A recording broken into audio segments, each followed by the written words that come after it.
আমি আজকের পাতলা চিকেন বানাবো বন্ধুরা। তাই চিকেনটা এই যে নিয়ে নিয়েছি, আর এখানে এই যে পেঁয়াজ কড়াইতে তুলে দিয়েছি। এই যে রসুন বাটা দিয়ে ভালো করে কষিয়ে নেবো, দিয়ে দেবো আর টমেটো দিয়ে দেবো। যে দেখুন লবণ দিয়ে দিয়েছি, হলুদ গুঁড়ো, লঙ্কার গুঁড়ো, আর এখানে মৌরি আছে, আর এখানে ধনে, গরম মশলা আর জিরে একসঙ্গে গুঁড়ো করা আছে বন্ধুরা, সব একসঙ্গে দিয়ে দিয়েছি।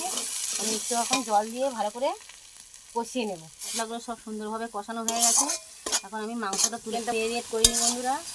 আমি আজকে এইভাবে রান্নাটা করে দেখালাম, আপনারা শেষ পর্যন্ত দেখুন। রান্না তো আপনাদের কি রান্নাটা করলাম সেটা তো দেখালাম বন্ধুরা। তাই এই গরমের মধ্যে অনেকের খাওয়ার সমস্যা হয়, তা কি রান্না করবেন বন্ধুরা? দেখুন আমার মতো এই যে এই গরমের মধ্যে নিম বেগুন করবেন। এটা কিন্তু নিম বেগুন বন্ধুরা, নিম বেগুন করবেন।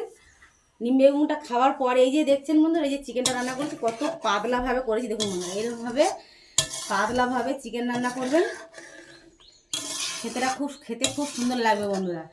আর এটা এতটাই ভালো হয়েছে যে গরমের মধ্যে কোনো সমস্যা হবে না, সবাই খেতে চাইবে, শরীরও ভালো থাকবে।